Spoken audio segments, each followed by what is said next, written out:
കർത്താവിൻ്റെ നാമം വാഴ്ത്തപ്പെടുമാറാകട്ടെ. ഒരു പ്രാവശ്യം കൂടെ നമുക്ക് ദൈവവചന പഠനത്തിനായിട്ട് നൽകുന്ന വിലയേറിയ അവസരത്തിനായിട്ട് നമുക്ക് ദൈവത്തെ സ്തുതിക്കാം. കടന്നു വന്നിരിക്കുന്ന എല്ലാ പ്രിയപ്പെട്ടവർക്കും കർത്താവായ യേശു ക്രിസ്തുവിൻ്റെ നാമത്തിലുള്ള സ്നേഹവന്ദനങ്ങളെ അറിയിക്കുകയാണ്. കഴിഞ്ഞ ക്ലാസ്സുകളിൽ റോമാലേഖനത്തിൻ്റെ 1 മുതൽ 4 വരെയുള്ള അധ്യായങ്ങൾ നാം പഠിച്ചുകൊണ്ടിരിക്കുകയായിരുന്നു. സുവിശേഷം എന്താണ്, വിശ്വാസത്താലുള്ള നീതീകരണം എന്താണ്, അതിൻ്റെ അടിസ്ഥാന പ്രമാണം എന്താണ്, അതിൻ്റെ സാധ്യതകൾ എന്താണ് എന്നുള്ള വിഷയങ്ങൾ 4-ാമത്തെ അധ്യായത്തിൽ നാം കണ്ടു കഴിഞ്ഞു. ഇന്ന് നാം 5-ാമത്തെ അധ്യായത്തിലേക്ക് പ്രവേശിക്കുകയാണ്. വളരെ പരിചിതമായിട്ടുള്ള ഒരു വേദഭാഗമാണ് നാം ഇന്ന് ചിന്തിക്കുവാനായിട്ട് പോകുന്നത്. എന്നാൽ അവിടെ നിന്നും ദൈവത്തിന് തൻ്റെ ആത്മാവിന് നമുക്ക് നൽകുവാനുള്ള ചിന്തകളെ ഇന്ന് ധാരാളമായിട്ട് ദൈവം നമുക്ക് വിഭജിച്ച് നൽകുമാറാകട്ടെ. റോമാലേഖനം 5-ാം അധ്യായം അതിൻ്റെ 1 മുതൽ 5 വരെയുള്ള വാക്യങ്ങൾ പ്രാരംഭമായിട്ട് വായിക്കുകയാണ്. റോമാലേഖനം 5-ാം അധ്യായം അതിൻ്റെ 1 മുതൽ 5 വരെയുള്ള വേദഭാഗങ്ങൾ. വിശ്വാസത്താൽ നീതീകരിക്കപ്പെട്ടിട്ട് നമ്മുടെ കർത്താവായ യേശുക്രിസ്തു മൂലം നമുക്ക് ദൈവത്തോട് സമാധാനമുണ്ട്. നാം നിൽക്കുന്ന ഈ കൃപയിലേക്ക് നമുക്ക് അവൻ മൂലം വിശ്വാസത്താൽ പ്രവേശനം ലഭിച്ചിരിക്കുന്നു. നാം ദൈവ തേജസ്സിൻ്റെ പ്രത്യാശയിൽ പ്രശംസിക്കുന്നു. അത് തന്നെയല്ല, കഷ്ടത സഹിഷ്ണുതയെയും, സഹിഷ്ണുത സിദ്ധതയെയും, സിദ്ധത പ്രത്യാശയെയും ഉളവാക്കുന്നു എന്നറിഞ്ഞ് നാം കഷ്ടങ്ങളിലും പ്രശംസിക്കുന്നു. പ്രത്യാശയ്ക്കോ ഭംഗം വരുന്നില്ല. ദൈവത്തിൻ്റെ സ്നേഹം നമുക്ക് നൽകപ്പെട്ട പരിശുദ്ധാത്മാവിനാൽ നമ്മുടെ ഹൃദയങ്ങളിൽ പകർന്നിരിക്കുന്നുവല്ലോ. വളരെ പരിചിതമായിട്ടുള്ള എന്നാൽ വളരെ പ്രൗഢമായിട്ടുള്ള ഒരു വേദഭാഗമാണ്. തിരുവെഴുത്തിലെ ഏറ്റവും മനോഹരമായിട്ടുള്ള വേദഭാഗങ്ങളിൽ ഒരു ഭാഗമാണ് നാം ഈ വായിച്ച് കേട്ടത്. വിശ്വാസത്താലുള്ള നീതീകരണം എന്നുള്ള വിഷയം ചർച്ച ചെയ്യുമ്പോൾ ഈ 5-ാം അധ്യായത്തിൻ്റെ 1 മുതൽ 11 വരെയുള്ള ഭാഗങ്ങളിൽ, പ്രത്യേകിച്ച് 5 വരെയുള്ള വാക്യങ്ങളിൽ ജസ്റ്റിഫിക്കേഷൻ്റെ, നീതീകരണത്തിൻ്റെ ഫലങ്ങൾ എന്തൊക്കെയാണ്, ബെനിഫിറ്റ്സ് ഓഫ് ജസ്റ്റിഫിക്കേഷൻ, നീതീകരണത്തിൻ്റെ വിവിധ ഫലങ്ങൾ എന്തൊക്കെയാണ് എന്നുള്ളതാണ് അപ്പോസ്തലനായ പൗലോസ് ഇവിടെ പരിചയപ്പെടുത്തുന്നത്. പ്രത്യേകിച്ച് 1 മുതൽ 5 വരെയുള്ള നാം വായിച്ച വേദഭാഗത്തിൽ 5 പ്രധാനപ്പെട്ട വിഷയങ്ങളാണ് അവിടെ അവതരിപ്പിച്ചിരിക്കുന്നത്. ഒന്ന്, വിശ്വാസത്താൽ നീതീകരിക്കപ്പെട്ടിട്ട് നമ്മുടെ കർത്താവായ യേശു ക്രിസ്തു മൂലം നമുക്ക് ദൈവത്തോട് സമാധാനം ഉണ്ട്. We have peace with God, ദൈവത്തോടുള്ള സമാധാനം. 2-ാമത്തെ വാക്യത്തിൽ നാം നിൽക്കുന്ന ഈ കൃപയിലേക്ക് നമുക്ക് അവൻ മൂലം വിശ്വാസത്താൽ പ്രവേശനം ലഭിച്ചിരിക്കുന്നു. We have access to God, ദൈവത്തിങ്കിലേക്ക് പ്രവേശനം ലഭിച്ചിരിക്കുന്നു. 3-ാമതായിട്ട് 2-ാം വാക്യത്തിൻ്റെ തന്നെ 2-ാം ഭാഗത്ത് നാം കാണുന്നു, നാം ദൈവതേജസ്സിൻ്റെ പ്രത്യാശയിൽ പ്രശംസിക്കുന്നു. We have hope in God. നീതീകരണത്തിൻ്റെ ഫലമായിട്ട് നമുക്ക് പ്രത്യാശ ലഭിച്ചിരിക്കുന്നു.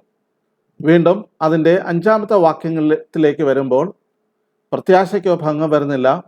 ദൈവത്തിൻ്റെ സ്നേഹം നമ്മുടെ ഹൃദയങ്ങളിൽ പകർന്നിരിക്കുന്നു. We have the love of God. ദൈവത്തിൻ്റെ സ്നേഹം നമുക്ക് ലഭ്യമായിരിക്കുന്നു. അതെങ്ങനെയാണ് നമുക്ക് ലഭ്യമായിരിക്കുന്നത്? നമുക്ക് നൽകപ്പെട്ട പരിശുദ്ധാത്മാവിനാൽ 5-ാമതായിട്ട് നൽകി. ഈ 5 വിഷയങ്ങളാണ് നാം ഈ വേദഭാഗത്ത് ചർച്ച ചെയ്യുവാനായിട്ട് ശ്രമിക്കുന്നത്. വളരെ വ്യക്തമായിട്ട് ഈ വാക്യങ്ങളിൽ അത് പറഞ്ഞിരിക്കുന്നത് കൊണ്ട് അത് മറ്റു വിഷയങ്ങളിലേക്ക്, അതിൻ്റെ പശ്ചാത്തലത്തിലേക്ക് ഞാൻ കടന്നു പോകുന്നില്ല. ഈ റോമാലേഖനം 5-ാം അധ്യായത്തിൽ പ്രധാനമായിട്ടും 2 വിഷയങ്ങളാണ് അപ്പോസ്തലൻ നമ്മുടെ മുമ്പാകെ കൊണ്ടുവരുന്നത്. ഒന്ന്, benefits of justification or benefits of salvation. കൂടാതെ 2-ാമതായിട്ട് ഒടുക്കത്തെ ആദാം അല്ലെങ്കിൽ 2-ാമത്തെ ആദാം, ആ ആദാം നമുക്ക് വരുത്തിയ അത്ഭുതമായിട്ടുള്ള വീണ്ടെടുപ്പിൻ്റെ വലിയ കാര്യങ്ങളെയാണ് നമുക്ക് 2-ാമത്തെ ഭാഗത്തിൽ, പ്രത്യേകിച്ച് അതിൻ്റെ 12-ാമത്തെ വാക്യം മുതൽ അവസാന വാക്യം വരെ നാം കാണുന്നു. ഈ 2 വിഷയങ്ങളാണ് പ്രധാനമായിട്ടും 5-ാം അധ്യായത്തിലുള്ളത്. നമുക്ക് ആദ്യത്തെ ഭാഗത്തിലേക്ക് തന്നെ കടന്നു വരാം. ജസ്റ്റിഫിക്കേഷൻ അല്ലെങ്കിൽ നീതീകരണം എന്ന് പറയുന്നത് വിശ്വാസത്താൽ ഏവർക്കും ലഭ്യമാകുന്ന ഒരു ദൈവിക ദാനമാണ്. അത് ദൈവം തന്നെയാണ് നീതീകരിക്കുന്നത് എന്ന് നാം കണ്ടു. മാത്രമല്ല, ദൈവത്തിലുള്ള വിശ്വാസത്താൽ, അതായത് കർത്താവായ യേശുവിനെ മരിച്ചവരിൽ നിന്ന് ഉയർപ്പിച്ചവരിൽ വിശ്വസിക്കുന്ന നമുക്ക് കണക്കിടുന്ന നീതീകരണമായിട്ട് നാം കഴിഞ്ഞ അധ്യായത്തിൽ കണ്ടു. മാത്രമല്ല, ഇതൊരു കണക്കിടലാണ്. ഇത് ഇമ്പ്യൂട്ടിംഗ് റൈച്ചസ്നെസ് ആണ്. നീതീകരണം നമ്മുടെ മേൽ കണക്കിടപ്പെടുകയാണ്. നീതിമാന്മാരായിട്ട് നീതീകരിക്കുകയല്ല. പിന്നെയോ നീതീകരണം ഭാഗികമായിട്ടുള്ള ഒരു നീതീകരണം നമുക്ക് നൽകുകയും പിന്നീട് നീതീകരണത്തിൻ്റെ പൂർത്തീകരണത്തിലേക്ക് വരികയും അങ്ങനെയല്ല. പിന്നെയോ യേശു കർത്താവിങ്കൽ വിശ്വാസത്താൽ രക്ഷയ്ക്കായിട്ട് പാപക്ഷമയ്ക്കായിട്ട് സമീപിക്കുന്ന ഏതൊരു വ്യക്തിയെയും സമ്പൂർണമായിട്ട് ദൈവത്തിൻ്റെ മുമ്പാകെ നീതീകരിക്കുവാൻ ദൈവത്തിന് പ്രസാദം തോന്നിയിരിക്കും. അതിന് ആ വിശ്വാസത്തിന് മുമ്പുള്ള അവൻ്റെ ഏതെങ്കിലും സാഹചര്യങ്ങളോ വിശ്വാസത്തിന് ശേഷമുള്ള അവൻ്റെ എന്തെങ്കിലും പ്രത്യേകതകളോ ഒന്നും അതിന് കാരണമായിരിക്കുന്നില്ല എന്നുള്ളത് നാം അറിയേണ്ടതാണ്. വിശ്വസിക്കുമ്പോൾ തന്നെ യേശുക്രിസ്തുവിങ്കൽ വിശ്വാസം അർപ്പിക്കുന്ന ഏതൊരു വ്യക്തിയെയും ആ വിശ്വാസത്തിൻ്റെ അടിസ്ഥാനത്തിൽ സമ്പൂർണമായിട്ട് നീതീകരിക്കുകയാണ്. നീതീകരണം എന്ന് പറയുന്നത് ദൈവം മുമ്പാകെ നമുക്ക് നൽകപ്പെടുന്ന ഒരു പദവിയാണ്, ഒരു സ്ഥാനമാണ്, ഒരു പ്രക്രിയയാണ്. അത് വിശ്വസിക്കുന്ന മാത്രയിൽ തന്നെ നൽകപ്പെടുന്ന ഒരു കാര്യമാണ്. അത് യേശു കർത്താവിൻ്റെ സമ്പൂർണ്ണ നീതി വിശ്വാസത്തിന് ബദലായിട്ട് അല്ലെങ്കിൽ അതിന് എഗൻസ്റ്റായിട്ട് നമ്മുടെ മേൽ കണക്കിടുകയാണ്. അത് കണക്കിടപ്പെടുന്ന നീതിയാണ്. ഏതെങ്കിലും ഒരു വ്യക്തിക്ക് പ്രവൃത്തി ചെയ്തോ നീതിപ്രവർത്തികൾ ചെയ്തിട്ടോ തന്നെ റിഫോം ചെയ്തിട്ടോ ഈ നീതീകരണം ലഭിക്കുവാൻ സാധ്യമല്ല. കാരണം ഇത് ദൈവത്തിൻ്റെ നീതിയാണ്. എന്ന് പറഞ്ഞാൽ പെർഫെക്റ്റ് റൈച്ചസ്നെസ് ആണ് ഒരു വിശ്വാസിയുടെ മേൽ കണക്കിടുന്നത്. അതുകൊണ്ട് തന്നെ ഇത് ഏൺ ചെയ്യുന്ന ഒരു റൈച്ചസ്നെസ് അല്ല. നമ്മൾ റോമാലേഖനം 6-ാം അധ്യായത്തിലേക്ക് വരുമ്പോൾ നമ്മൾ വിശുദ്ധീകരണത്തെക്കുറിച്ച് പഠിക്കുന്നുണ്ട്. അത് പ്രോഗ്രസീവാണ്, അത് ക്രമാനുഗതമാണ്. മാത്രമല്ല അത് നമ്മെ തന്നെ ദൈവത്തിലേക്ക് ദൈവാത്മാവിന് സമർപ്പിക്കുന്നതിലൂടെ നമ്മിൽ രൂപപ്പെടുന്ന കാര്യമാണ് സാങ്ക്ടിഫിക്കേഷൻ അഥവാ വിശുദ്ധീകരണം എന്ന് പറയുന്നത്. എന്നാൽ നീതീകരണം അങ്ങനെ ക്രമപ്രബുദ്ധമായിട്ട് പുരോഗമിക്കുന്ന ഒരു കാര്യമല്ല, അങ്ങനെയുള്ള ഒരു പ്രക്രിയയല്ല. പിന്നെയോ വിശ്വസിക്കുന്ന മാത്രയിൽ തന്നെ ദൈവം നമ്മെ നീതീകരിക്കുകയാണ്. പ്രിയമുള്ളവരെ, നാം പലപ്പോഴും വിട്ടുപോകുന്ന ഒരു വസ്തുത എന്ന് പറയുന്നത് ഈ വിശ്വാസത്തുള്ള നീതീകരണം എന്ന് പറയുന്നത് നമുക്ക് ലഭിക്കുമ്പോൾ തന്നെ അതൊരു പാക്കേജാണ്. അതിലൂടെ ദൈവം ഉൾക്കൊള്ളിച്ചിരിക്കുന്ന സത്യങ്ങളും അനുഗ്രഹങ്ങളും എന്ന് പറയുന്നത് വർണ്ണനാതീതമാണ്. അതിൻ്റെ സാധ്യതകൾ എന്ന് പറയുന്നത് അത് നമുക്ക് ഗ്രഹിക്കുവാൻ പോലും നമുക്ക് ബുദ്ധിമുട്ടുള്ള കാര്യമാണ്. നാം കൊരിന്ത്യർ ലേഖനത്തിൽ ഇങ്ങനെ വായിക്കുന്നുണ്ടല്ലോ, ദൈവം തന്നെ സ്നേഹിക്കുന്നവർക്ക് ഒരുക്കിയിട്ടുള്ളത് കണ്ണ് കണ്ടിട്ടില്ല, ചെവി കേട്ടിട്ടില്ല, ആരുടെയും ഹൃദയത്തിൽ തോന്നിയിട്ടുമില്ല. എന്നാൽ ദൈവം തൻ്റെ ആത്മാവിനാൽ നമ്മുടെ ഹൃദയങ്ങളിൽ ആ പരിജ്ഞാനം നൽകിയിരിക്കുകയാണ്. എഫേസ്യ ലേഖനത്തിൽ നമ്മൾ വായിക്കുന്നുണ്ട്, സ്വർഗത്തിലെ സകല ആത്മീക അനുഗ്രഹങ്ങളാലും ക്രിസ്തുയേശുവിൽ നിങ്ങളെ അനുഗ്രഹിച്ചിരിക്കുന്ന എന്ന് പറഞ്ഞാൽ അത് ചെയ്ത് കഴിഞ്ഞിരിക്കുകയാണ്. അപ്പോൾ ക്രിസ്തുയേശുവിൽ നമുക്ക് ലഭിച്ചിരിക്കുന്ന നീതീകരണത്തിൻ്റെ സാധ്യതകൾ എന്ന് പറയുന്നത് അത് അതിൻ്റെ കൂടെയുള്ള സകല പാക്കേജും ചേർന്നതാണ്.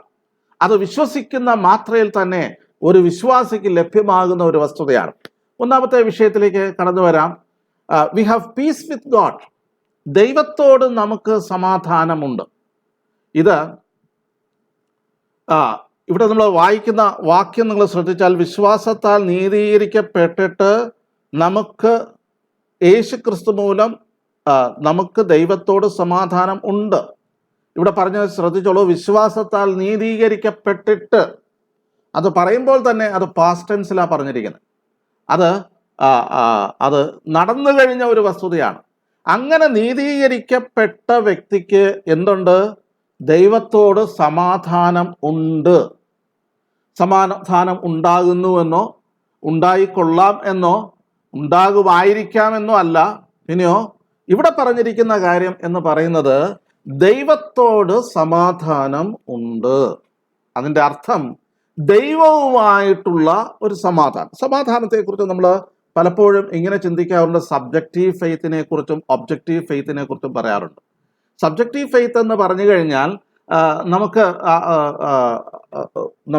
ഈ പറഞ്ഞതുപോലെ സമാധാനം എന്ന് പറയുന്നത് ദൈവത്തിൻ്റെ സമാധാനമുണ്ട്. ആ സമാധാനം അത് ദൈവീക സമാധാനമാണ്.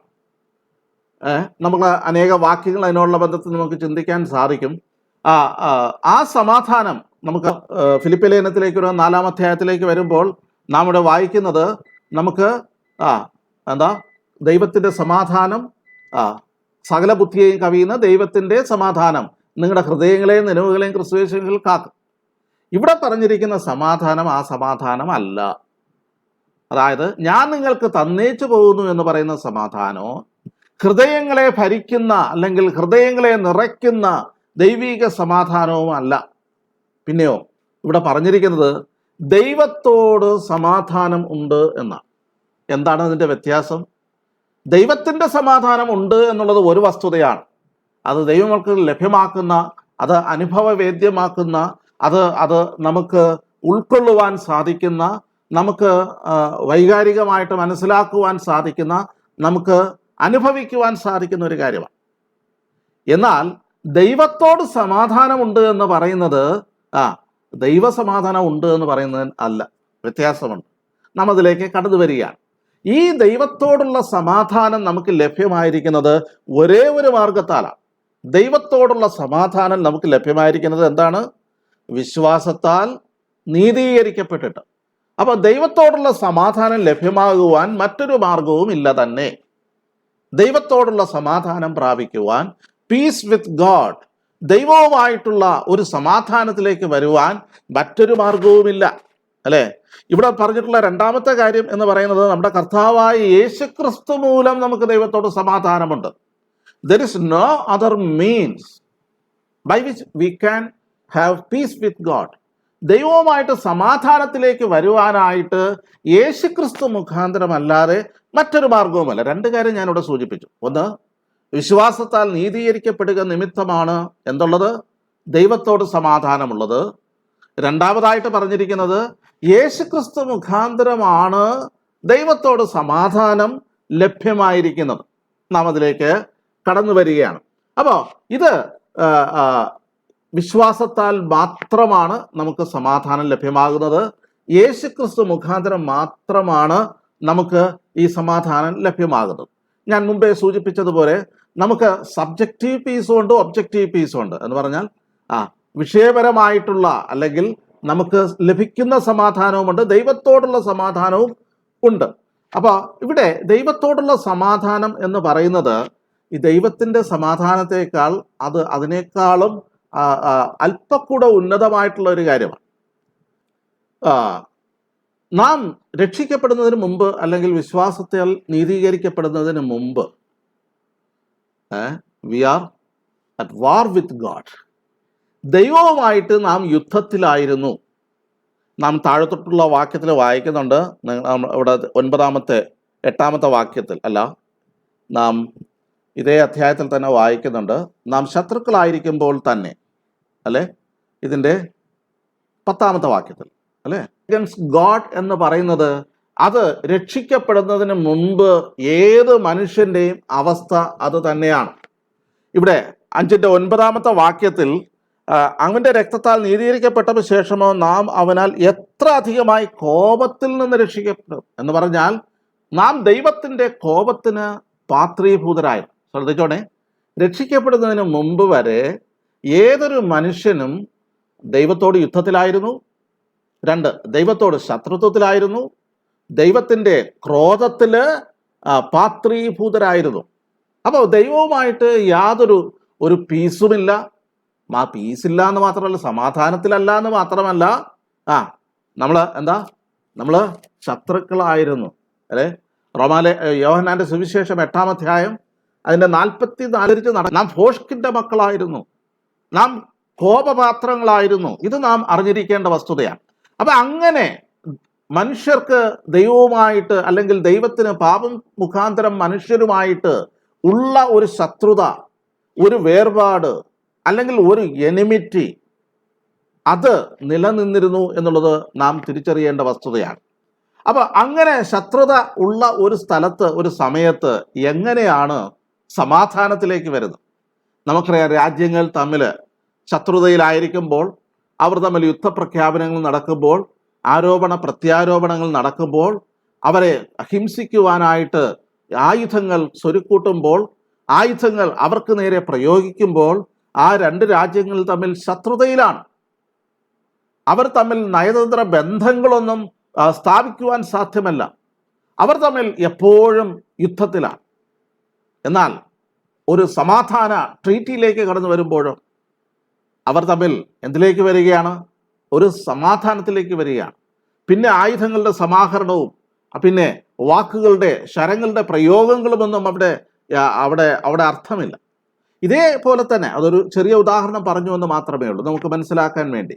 നാം ദൈവവുമായിട്ട് ശത്രുക്കളായിരുന്നു, ശത്രുത്വത്തിലായിരുന്നു.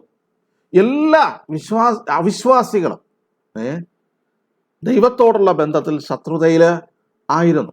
അപ്പൊ അതിൻ്റെ ഫലമായിട്ടുള്ള സകല നമ്മൾ മുമ്പ് വായിച്ചതുപോലെ കോപം ചരതിച്ചു വെക്കുന്ന, അല്ലെങ്കിൽ ദുഷ്ടതയിൽ നിന്ന് ദുഷ്ടതയിലേക്ക് വരുന്ന ആ ഒരു പ്രവണതയായിരുന്നു മനുഷ്യകുലത്തിന് ഉണ്ടായിരുന്നത്.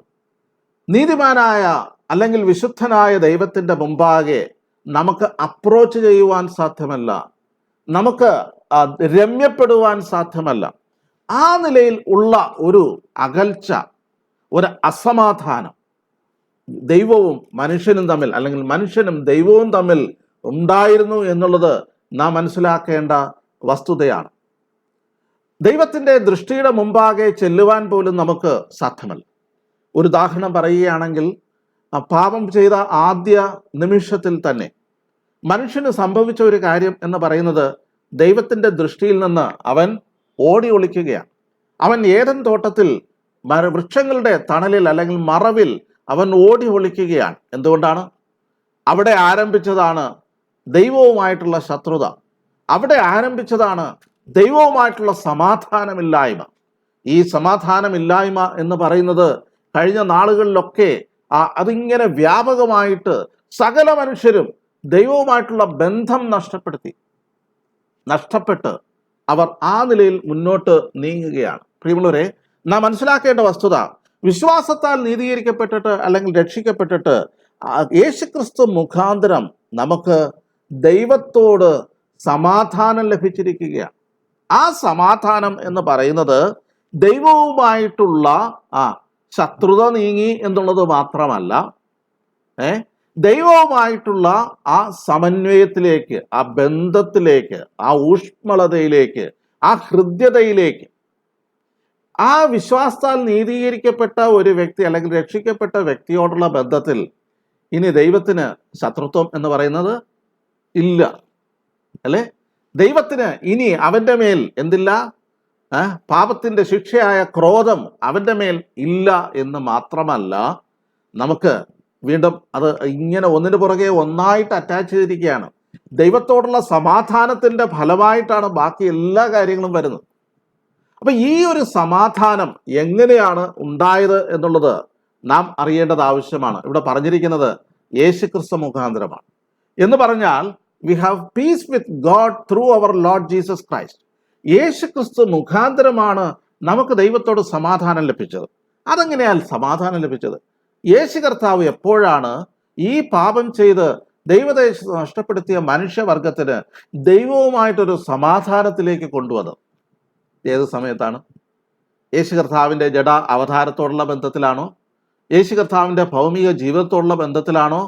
അതോ യേശു കർത്താവിൻ്റെ ക്രൂശീകരണത്തോടുള്ള ബന്ധത്തിലായിരുന്നു? പ്രിയമുള്ളവരെ, യേശു കർത്താവിൻ്റെ ക്രൂശിലെ ആ മഹാപാപ പരിഹാര ബലിയാണ്, അല്ലെങ്കിൽ ആ മഹായാഗമാണ് ഏതൊരു മനുഷ്യനെയും ദൈവത്തിൻ്റെ മുമ്പാകെ ശത്രുത മാറ്റി ദൈവവുമായിട്ട് ആ സമാധാനത്തിൽ വരുവാൻ, അല്ലെങ്കിൽ ദൈവവുമായിട്ട് ഒരു ബന്ധത്തിലേക്ക് വരുവാൻ നമ്മെ സഹായിച്ചത്, അല്ലെങ്കിൽ നമുക്ക് ഇടയാക്കിയത് എന്ന് നമുക്ക് കാണുവാനായിട്ട് സാധിക്കും.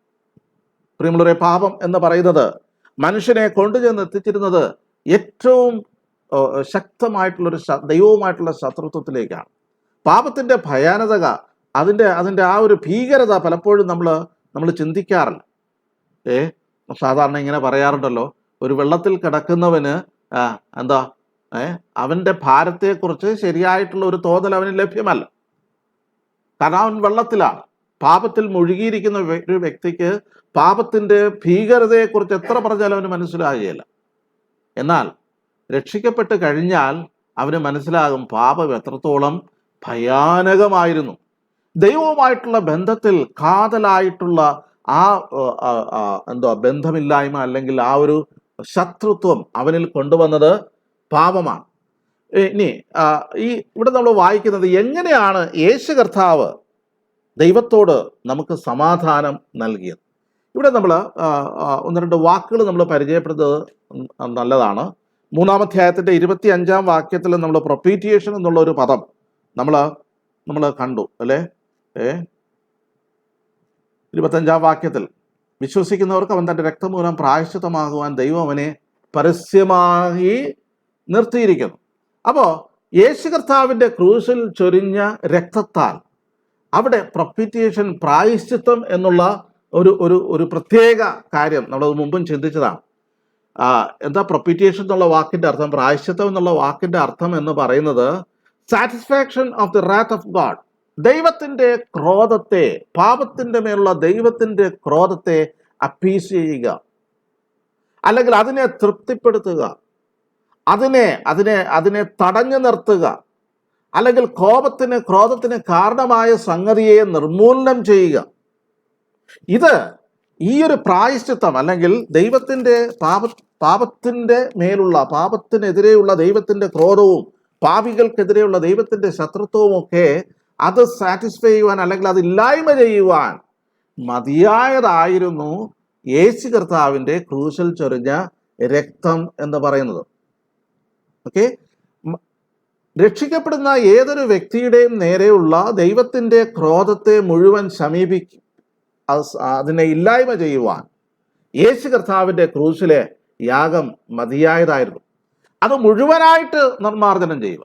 ഞാൻ പറയട്ടെ, നമ്മൾ റോമാലേഖനം 8-ാം അധ്യായത്തിൽ വായിക്കുന്നുണ്ട്, അതുകൊണ്ട് ഇപ്പോൾ ക്രിസ്തുയേശുള്ളവർക്ക് ഒരു ശിക്ഷാവിധിയുമില്ല എന്ന്. ഒരു ശിക്ഷാവിധിയുമില്ല. പാപത്തിൻ്റെ മേലുള്ള ശിക്ഷകൾ മുഴുവൻ യേശു കർത്താവിൻ്റെ മേൽ ചുമത്തിയത് കൊണ്ട്, അതിൻ്റെ പരിഹാരത്തിന് വേണ്ടി യേശു കർത്താവ് തൻ്റെ ചങ്കില ചോര പൂർണ്ണമായിട്ട് ഊറ്റിത്തന്നത് കൊണ്ട്, ഈ രക്തം ചൊരിഞ്ഞത് കൊണ്ട് എന്ത് സംഭവിച്ചു എന്നറിയാമോ? പാപത്തിൻ്റെ മേലുള്ള ദൈവത്തിൻ്റെ ക്രോധം എന്ത് ചെയ്തു? ഇല്ലാതായി തീർന്നു. അതിനെ അപ്പീസ് ചെയ്തു, അതിനെ നിർമ്മാർജ്ജനം ചെയ്തു. ഓക്കെ, യേശു കർത്താവിൻ്റെ ക്രൂശിലെ മരണത്താൽ, അവൻ ക്രൂശിൽ നമുക്ക് വേണ്ടി തൂങ്ങപ്പെട്ടതിനാൽ, നമ്മുടെ പാപങ്ങളെ അവൻ ചുമന്നതിനാൽ, നമ്മുടെ പാപപരിഹാരത്തിന് മതിയായ മറുവിലയായ ആ നിർമ്മലമായ രക്തം അവൻ ചൊരിഞ്ഞതിനാൽ, ദൈവത്തിൻ്റെ ക്രോധം മുഴുവൻ പുത്രന്റെ മേൽ കരുണ കൂടാതെ, അല്പവും കുറവ് കൂടാതെ മുഴുവനായിട്ട് ക്രൂശിൽ യേശു കർത്താവിൻ്റെ മേൽ ചൊരിഞ്ഞതിനാൽ, ഇനി ആ ക്രോധം മനുഷ്യന്റെ മേൽ, വിശ്വസിക്കുന്ന ഒരു വ്യക്തിയുടെ മേൽ ദൈവത്തിന് ചൊരിയുക സാധ്യമല്ല. ഇനി ദൈവത്തിന് ആ ക്രോധം ചൊരിയുവാൻ സാധ്യമല്ല. ആ പ്രകാരമാണ് എന്ത് സംഭവിച്ചത്? ദൈവത്തിൻ്റെ ക്രോധം ശമിപ്പിച്ചത് അല്ലെങ്കിൽ ശമിച്ചത്, ദൈവത്തോടുള്ള ശത്രുത്വം ഇല്ലാതായി തീർന്നത്. മാത്രമല്ല, അതിലിനി ഒരു തുള്ളി പോലും ദൈവത്തിൻ്റെ ക്രോധം മാറ്റിവെച്ചിട്ടില്ല. എന്തായാലും കുറേയൊക്കെ കളഞ്ഞേക്കാം, ഇച്ചിരി വച്ചേക്കാം, എന്തേലും കുരുത്തക്കേട് കാണിക്കുമ്പോൾ പ്രയോഗിക്കാം. ഇല്ല. പാപത്തോടുള്ള ബന്ധത്തിൽ, ക്രൂശിലെ ആ പാപപരിഹാര യാഗത്തോടുള്ള ബന്ധത്തിൽ ദൈവത്തിൻ്റെ ക്രോധം മുഴുവൻ ശമിപ്പിച്ചു കഴിഞ്ഞു. അതിനെയാണ് ദൈവത്തെ തൃപ്തിപ്പെടുത്തുക. അല്ലെങ്കിൽ യേശു കർത്താവിൻ്റെ ക്രൂശിലെ മരണം ദൈവത്തെ സാറ്റിസ്ഫൈ ചെയ്തത്, പിതാവിനെ സാറ്റിസ്ഫൈ ചെയ്തത് എങ്ങനെയാണ്? പൂർണ്ണമായിട്ടുള്ള ആ ഒരു സമാധാനത്തിലേക്ക് നമ്മെ കൊണ്ടുവരികയാണ്. ദൈവ മനുഷ്യനുമായിട്ടുള്ള ഒരു സമാധാനത്തിലേക്ക് കൊണ്ടുവരികയാണ്. ഈ വാക്കിന് മറ്റു പല പദങ്ങളുണ്ട്. സാറ്റിസ്ഫൈഡ്, അപ്പീസ്ഡ്, പ്രൊപ്പീഷിയേറ്റഡ്, അങ്ങനെയുള്ള വാക്കുകളൊക്കെ നമുക്ക് അതിനുള്ള ബന്ധത്തിൽ ഉപയോഗിക്കാനായിട്ട് സാധിക്കും. ഇതാണ് ദൈവത്തോടുള്ള സമാധാനം. ഇത് നാം തിരിച്ചറിയുന്നുണ്ടോ പ്രിയമുള്ളവരെ? നമ്മുടെ ഉള്ളിൽ ദൈവിക സമാധാനമുണ്ട്, അത് വേറെ കാര്യമാണ്. പക്ഷെ ദൈവത്തോടുള്ള സമാധാനം എന്ന് പറയുന്നത് എൻ്റെ മേൽ ന്യായമായിട്ടുണ്ടായിരുന്ന ദൈവത്തിൻ്റെ ശത്രുത്വം ഇല്ലാതായിത്തീർന്നു, ദൈവത്തിൻ്റെ ക്രോധം ഇല്ലാതായിത്തീർന്നു. അതിന് കാരണമായി തീർന്നത് എന്താണ്? യേശു കർത്താവ് ക്രൂശിൽ അത് മുഴുവൻ ഏറ്റെടുത്തത് കൊണ്ടാണ്. ഇനി എങ്ങനെയാണ് ആ സമാധാനം എനിക്ക് ലഭ്യമാകുന്നത്, അത് എൻ്റേതായിട്ട് തീരുന്നത്? അത് എന്താ? വിശ്വാസത്താൽ നീതീകരിക്കപ്പെട്ടു. അപ്പൊ വിശ്വാസത്താലുള്ള നീതീകരണത്താൽ ദൈവത്തോടുള്ള സമാധാനം നമുക്ക് ഉണ്ട്. ഇതാണ് ഈ ഒന്നാമത്തെ വാക്യത്തിൽ നാം മനസ്സിലാക്കുന്ന വസ്തുത എന്ന് പറയും. Peace with God. ഇനി മറ്റൊരു 2 പദങ്ങൾ ഇതിനകത്ത് നമുക്ക്, രണ്ടാമത്തെ ഒരു പദം നമുക്ക് കാണാൻ സാധിക്കും. ഇതിൻ്റെ 5ന്റെ 10ാമത്തെ വാക്യത്തിൽ നമ്മൾ വായിക്കുകയാണെങ്കിൽ, ശത്രുക്കളായിരിക്കുമ്പോൾ തന്നെ നമുക്ക് അവൻ്റെ പുത്രന്റെ മരണത്താൽ ദൈവത്തോട് നിരപ്പ് വന്നു. അല്ലെ, റീകൺസിലിയേഷൻ. എന്താ റീകൺസിലിയേഷൻ? നിരപ്പ്. കൊരിന്ത്യർക്ക് എഴുതിയ ലേഖനത്തിലും 1 കൊരിന്ത്യർക്ക് എഴുതിയ ലേഖനത്തിലും നമ്മൾ ഇത് തന്നെ വായിക്കുന്നു, നിരപ്പിന്റെ ശുശ്രൂഷ. 2 കൊരിന്ത്യർ 5ന്റെ അവസാന ഭാഗങ്ങളിലേക്ക് വരുമ്പോൾ ഇതേ കാര്യം, ആ നിരപ്പിന്റെ ശുശ്രൂഷ നമുക്ക് തന്നു എന്ന് നമ്മൾ. നിരപ്പ് എന്താ? നിരപ്പ് എന്ന് പറഞ്ഞു കഴിഞ്ഞാൽ നിരപ്പ് വന്നു. അതിന് റെക്കൺസിലിയേഷൻ എന്നാണ്. റെക്കൺസിലിയേഷൻ എന്ന് പറഞ്ഞു കഴിഞ്ഞാൽ, ഇപ്പോൾ ശത്രുതയിലിരിക്കുന്ന 2 പേർ തമ്മിൽ അങ്ങോട്ടും ഇങ്ങോട്ടും നോക്കുന്നില്ല, കാണില്ല, അങ്ങോട്ടും ഇങ്ങോട്ടും അവർക്ക് യാതൊരു കമ്മ്യൂണിക്കേഷനും ഇല്ല. എന്നാൽ അവർ തമ്മിലുള്ള ആ വിഷയം രമ്യമായിട്ട് പരിഹരിക്കുവാൻ ഇതാ ഒരു മധ്യസ്ഥനായ യേശു കർത്താവ് ഒരു കരത്തിൽ മനുഷ്യനെയും മറുകരത്തിൽ പിതാവിനെയും പിടിച്ചുകൊണ്ട് നിരപ്പിന്റെ ശുശ്രൂഷ, നിരപ്പ് വന്നു എന്ന് പറഞ്ഞാൽ ഇനി അവിടെ അവർ തമ്മിൽ എന്തില്ല? ഒരു ലെവലിലെ വ്യത്യാസമില്ല. അവർ തമ്മിൽ സ്വീകാര്യതയുണ്ട്, തമ്മിൽ അവർക്ക് അന്യോന്യം കമ്മ്യൂണിക്കേഷൻ ഉണ്ട്. ആ നിലയിൽ ദൈവവുമായിട്ടുള്ള ബന്ധത്തിൽ ഒരു നിരപ്പ് അവൻ നൽകിയിരിക്കുകയാണ്. ഓക്കെ, അത് നാം മനസ്സിലാക്കേണ്ടത് ആവശ്യമാണ്. പ്രിയമുള്ളവരെ, ദൈവത്തോടുള്ള സമാധാനം നമുക്ക് ലഭ്യമായിരിക്കുന്നു. ഇത് എത്രയോ വലിയ അനുഗ്രഹമാണ്. ഒരുപക്ഷെ ദൈവസന്നിധിയിൽ കടന്നു വരുവാനായിട്ട്, ദൈവത്തോട് പ്രാർത്ഥിക്കുവാനായിട്ട്, ദൈവവചനം ധ്യാനിക്കുവാനായിട്ട്, ദൈവത്തെ ആരാധിക്കുവാനായിട്ട് നമുക്ക് ലഭ്യമായിരിക്കുന്ന, വിശ്വാസത്താലുള്ള നീതീകരണത്താൽ ലഭ്യമായിരിക്കുന്ന ഒരു പ്രത്യേകതയാണ് ഈ സമാധാനം എന്ന് പറയുന്നത്.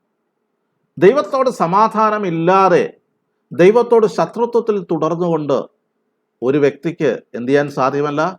ദൈവത്തോട് പ്രാർത്ഥിക്കുവാനോ പിന്നെ അവനെ ആരാധിക്കുവാനോ സാധ്യമല്ല.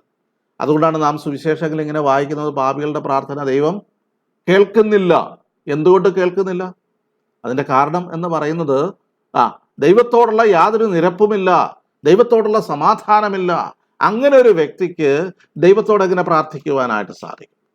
അപ്പോൾ പാപികളുടെ പ്രാർത്ഥന ദൈവം കേൾക്കുന്നില്ല. ഇതൊരു പ്രായോഗിക ഒരു ആപ്ലിക്കേഷൻ ഇതിനോടുള്ള ബന്ധത്തിലുണ്ട്. പ്രിയമുള്ളവരെ, രക്ഷിക്കപ്പെടുന്നതിന് മുമ്പ് ദൈവവുമായിട്ട് യാതൊരു സമാധാനവും നമുക്കില്ല. രക്ഷിക്കപ്പെട്ട ശേഷം ദൈവത്തോട് സമാധാനമുണ്ട്, വിശ്വാസത്താൽ നീതീകരിക്കപ്പെട്ടിട്ട്. അതൊരു ഒരു ഒരു ഒരു ഒരു പൊസിഷണൽ, ഒരു പ്രത്യേക പദവി തന്നെയാണ്. എന്നാൽ നമ്മുടെ പ്രായോഗിക ജീവിതത്തിൽ നാം തിരിച്ചറിയേണ്ട ഒരു വസ്തുത എന്ന് പറയുന്നത്, നമ്മുടെ ജീവിതത്തിൽ അതിൻ്റെ വിശുദ്ധി കാത്തു സൂക്ഷിക്കുവാൻ ആവശ്യമുണ്ട്. ഈ സമാധാനം, ദൈവത്തോടുള്ള സമാധാനം നമുക്ക് ലഭിച്ചു എന്നുള്ളത് ശരിയാണ്.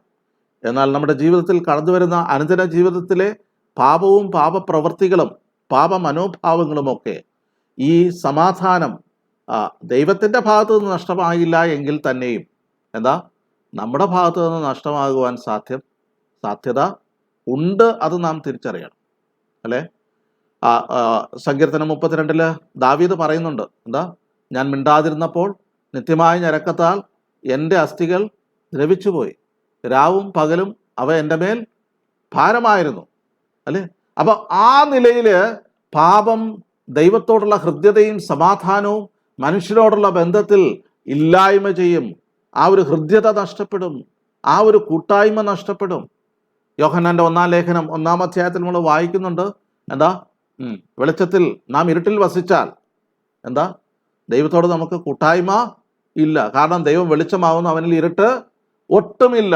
അങ്ങനെയാണെങ്കിൽ ആ വെളിച്ചത്തോടുള്ള കൂട്ടായ്മയ്ക്ക് തടസ്സമായിട്ട് പാപം കടന്നു വരും എന്നുള്ളത് സംശയമില്ല. എന്നാൽ ഞാനത് പ്രായോഗികമായിട്ടുള്ള ഒരു കാര്യം പറഞ്ഞു എന്നുള്ളൂ. എന്നാൽ രക്ഷിക്കപ്പെടുന്ന ഏതൊരു വ്യക്തിക്കും വിശ്വാസത്താൽ നീതീകരണത്താൽ ദൈവത്തോട് സമാധാനം ഉണ്ട് എന്നുള്ളത് നാം അറിഞ്ഞിരിക്കേണ്ടത് ആവശ്യമാണ്. രണ്ടാമതായിട്ട് ഇവിടെ പറഞ്ഞിരിക്കുന്നത് ദൈവത്തോട് സമാധാനമുണ്ട്. നാം നിൽക്കുന്ന ഈ കൃപയിലേക്ക് നമുക്ക് അവൻ മൂലം വിശ്വാസത്താൽ പ്രവേശനം. We have access to God. ദൈവത്തോട് പ്രവേശനമുണ്ട്. എന്താ ഈ പ്രവേശനം? പ്രവേശനം എന്ന് പറയുന്നത് ഒരു വ്യക്തി നമ്മുടെ വീട്ടിൽ വരുമ്പോൾ പ്രവേശനമുണ്ടോ ഇല്ലയോ എന്നുള്ളത് നമുക്കറിയാം. എങ്ങനെ അറിയാം? അവരുടെ സ്വീകാര്യത, അവരെ നാം എങ്ങനെ സ്വീകരിക്കുന്നു, അവരെ എങ്ങനെ നാം ആദരിക്കുന്നു, അതിൻ്റെ അടിസ്ഥാനത്തിലാണ് ആ ഒരു പ്രവേശനത്തിൻ്റെ കാര്യം ഇരിക്കുന്നത്. ഇവിടുത്തെ പ്രവേശനം എന്ന് പറയുന്നത് മനസ്സിലാക്കുവാനായിട്ട് ഞാനിങ്ങനെ പറയട്ടെ. പഴയ നിയമത്തിൽ ദൈവത്തെ ആരാധിക്കുവാനായിട്ട് ഇസ്രായേൽ ജനം കടന്നു വരുന്നുണ്ട്. അവർ സമാഗമന കൂടാരത്തിലോ അല്ലെങ്കിൽ വിശുദ്ധ മന്ദിരത്തിലോ അല്ലെങ്കിൽ ദൈവാലയത്തിലോ ഒക്കെ കടന്നു വരുന്നുണ്ട്. അവിടെ ആരാധനയ്ക്കായിട്ട് കടന്നു വരുമ്പോൾ ദൈവാത്മാവ് ആവർത്തിച്ച് പറഞ്ഞിരിക്കുന്ന ഒരു കാര്യമുണ്ട്. എന്താ? ഇങ്ങോട്ട് അടുത്ത് വരരുത്, അശുദ്ധൻ അടുക്കരുത്, ഇങ്ങോട്ട് അടുത്ത് വരരുത്. ദൈവാലയത്തിൻ്റെ നിർമ്മിതിയോടുള്ള ബന്ധത്തിൽ, സമാഗമന കൂടാരത്തിൻ്റെ നിർമ്മിതിയോടുള്ള ബന്ധത്തിൽ തന്നെ അവിടെ പ്രാകാരമുണ്ട്. പ്രാകാരത്തിനകത്ത് എന്തുണ്ട്? യാഗപീഠമുണ്ട്. അത് കഴിഞ്ഞിട്ട് നാം പിച്ചളത്തൊട്ടി കാണുന്നുണ്ട്. അത് കഴിഞ്ഞിട്ട് മുൻകൂടാരം ഉണ്ട്. അവിടെ കാഴ്ചയപ്പത്തിൻ്റെ മേശയുണ്ട്, നിലവിളക്കുണ്ട്, ധൂപ പീഠമുണ്ട്, ഇതൊക്കെയുണ്ട്. എന്നാൽ അതിനപ്പുറത്ത് അവിടെ എന്തുണ്ട്? ഒരു തിരശീല ഉണ്ട്, ഒരു തിരശീലയുണ്ട്. ആ തിരശീല എല്ലാവർക്കും അകത്ത് പോകുവാൻ സാധിക്കാത്ത വിധത്തിൽ അത് മറയ്ക്കുകയാണ്. ആക്സസ് ഇല്ല.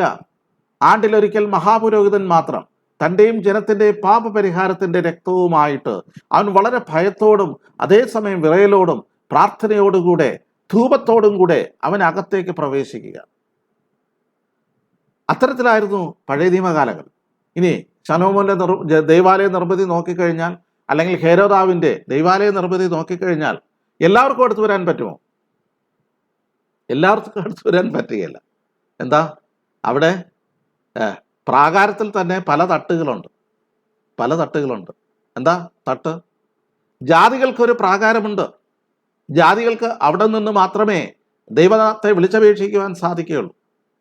യഹൂദന്മാർക്ക് അല്പം കൂടെ മുൻപോട്ട് വരാം. യഹൂദന്മാർക്ക് മറ്റൊരു പ്രാകാരമുണ്ട്, അല്ലേ?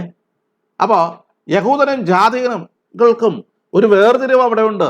എല്ലാവർക്കും ഒരുപോലെ അടുത്തു വരുവാൻ സാധിക്കുമായിരുന്നില്ല. ആ ദൈവാലയത്തിൻ്റെ നിർമ്മിതി അങ്ങനെയായിരുന്നു. ഇനി അതുമാത്രമല്ല, പുരുഷനും സ്ത്രീക്കും ഒരുപോലെ അടുത്തു വരുവാൻ സാധിക്കുമായിരുന്നുവോ? ഇല്ല. സ്ത്രീകളുടെ പ്രാകാരവും അവിടെ നമുക്ക് കാണുവാനായിട്ട് സാധിക്കും. അവർ ആ നിലയിൽ ജെൻഡർ വൈസ്, ജെൻഡൈൽസ് എന്നുള്ള നിലയിലും ജാതികൾ എന്നുള്ള നിലയിലും വേർതിരിവ് ആ ദൈവാലയത്തിലും സമാഗമന കൂടാരത്തിലും നമുക്ക് കാണുവാൻ സാധിക്കും. എന്നാൽ ഇവിടെ നാം കാണുന്നത് എന്താ? 5-ാം വാക്യത്തിൽ, അതിൻ്റെ 5-ാം അധ്യായത്തിൻ്റെ 2-ാം വാക്യത്തിൽ എന്താ? വിശ്വാസത്താൽ, അവൻ മൂലം വിശ്വാസത്താൽ നമുക്ക് എന്ത് ലഭിച്ചിരിക്കുന്നു? പ്രവേശനം ലഭിച്ചിരിക്കുന്നു. ഈ പ്രവേശനത്തെക്കുറിച്ച് ക്വാളിഫൈ ചെയ്തിരിക്കുന്നത് ഒരു വാക്ക് ആദ്യം പറഞ്ഞിട്ടുണ്ട്: നാം നിൽക്കുന്ന ഈ കൃപയിലേക്ക്. ഈ പ്രവേശനം എന്ന് പറയുന്നത് എന്താ? 2 അർത്ഥം അതിനകത്തുണ്ട്. ഒരർത്ഥം എന്ന് പറയുന്നത് ഇത് കൃപയാലുള്ള പ്രവേശനമാണ് എന്ന് പറഞ്ഞാൽ നമ്മുടെ എന്തെങ്കിലും മെറിറ്റിൻ്റെ അടിസ്ഥാനത്തിലുള്ള ഒരു പ്രവേശനമല്ല ദൈവസന്നിധിയിൽ നമുക്ക് ലഭ്യമായിരിക്കുന്നത്. രണ്ടാമത്തെ കാര്യം, നാം നിൽക്കുന്ന ഈ കൃപയിൽ, ഈ കൃപയിൽ നാം നിൽക്കുകയാണ്. ഈ നിൽക്കുക എന്നുള്ള പ്രയോഗം, ആ പ്രവേശനവും നിൽപ്പും എന്ന് പറഞ്ഞു കഴിഞ്ഞാൽ നമുക്കറിയാം, പണ്ട് കാലത്തൊക്കെ ഈ മഹാരാജാക്കന്മാരെ കാണുവാനായിട്ട് പോകുന്ന വ്യക്തികളുണ്ട്, ആൾക്കാരുണ്ട്. ഒരുപക്ഷെ ഉദ്യോഗസ്ഥന്മാരായിരിക്കാം, പിന്നെ മറ്റുള്ള വരുന്നവരായിരിക്കാം. അവർ നിൽക്കുന്ന ആ പോസ്റ്റർ, ആ നിൽപ്പ് നിങ്ങൾ ശ്രദ്ധിച്ചിട്ടുണ്ടോ? എങ്ങനെയാ? അവരുടെ മേൽമുണ്ട് കയ്യിലെടുത്തിട്ട് പിന്നെ എന്താ, തല കുനിച്ച് ആ രാജാവിൻ്റെ മുമ്പാകെ നിൽക്കുന്ന ഒരു നിൽപ്പുണ്ടല്ലോ. ഭയഭക്തി ബഹുമാനത്തോടും അതുപോലെ തന്നെ അതിലെന്തെങ്കിലും കുറവ് സംഭവിച്ചാൽ ജീവൻ പോലും നഷ്ടപ്പെടുന്ന ആ ഭീതിയോടുകൂടെ നിൽക്കുന്ന ഒരു നിൽപ്പുണ്ട്. അത് എങ്ങനെയാ? കൂനിപ്പിടിച്ചുള്ളൊരു നിൽപ്പാണ്, അല്ലേ? എന്നാൽ ദൈവസന്നിധിയിൽ നമുക്ക് നൽകിയിരിക്കുന്ന പ്രവേശനം എന്ന് പറയുന്നത് ദൈവ കൃപയിലേക്കുള്ള പ്രവേശനമാണ്. ദൈവത്തിന് സ്തോത്രം. മാത്രമല്ല, നാം നിൽക്കുന്ന ഈ കൃപയിലേക്ക് നാം നിൽക്കുന്നത് നമ്മുടെ എന്തെങ്കിലും മിടുക്കുകൊണ്ടല്ല. നമ്മൾ റോമാലേഖനത്തിൽ 14-ാം അധ്യായത്തിലേക്ക് കടന്നു വരുമ്പോൾ അവിടെ ഒരു നിൽപ്പിനെ കുറിച്ച് പറയുന്നുണ്ട്. എന്താ? അതിൻ്റെ 14-ന്റെ 4-ാമത്തെ വാക്യം, മറ്റൊരുത്തൻ്റെ ദാസനെ വിധിപ്പാൻ നീ ആർ? അവൻ നിൽക്കുന്നതോ വീഴുന്നതോ സ്വന്തം യജമാനത്രേ. അവൻ നിൽക്കും താനും, അവനെ നിൽക്കുമാറാക്കുവാൻ കർത്താവിന് കഴിയുമല്ലോ. നോക്കണേ, ഈ കൃപയിൽ നമ്മെ നിൽക്കുമാറാക്കുന്നത് കർത്താവാണ്. ശ്രദ്ധിച്ചോണേ, നാം നിൽക്കുന്ന ഈ കൃപയിൽ എന്ന് പറയുമ്പോൾ അത് നമ്മുടെ എന്തെങ്കിലും ക്രെഡിറ്റിൻ്റെയോ അല്ലെങ്കിൽ നമ്മുടെ എന്തെങ്കിലും മേന്മയുടെ അടിസ്ഥാനത്തിലല്ല എന്നുള്ള കാര്യം നാം തിരിച്ചറിയേണ്ടത് ആവശ്യമാണ്. അതൊരു വലിയ പദവിയാണ്. ദൈവത്തിൻ്റെ കൃപയാലാണ് നാം ആയിരിക്കുന്നത്. മാത്രമല്ല, with boldness we can stand before God.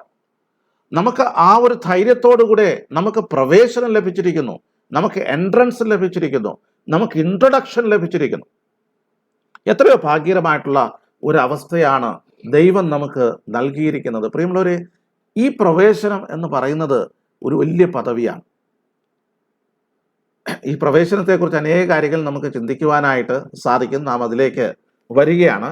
എഫേസ്യ ലേഖനത്തിലേക്ക് വരുമ്പോൾ 2-ാമത്തെ അധ്യായത്തിലേക്ക്, 2-ാം അധ്യായം അതിൻ്റെ 18-ാമത്തെ വാക്യം നമുക്ക് വായിക്കാം. എഫേസ്യ ലേഖനം 2-ാം അധ്യായം അതിൻ്റെ 18-ാമത്തെ വാക്യം.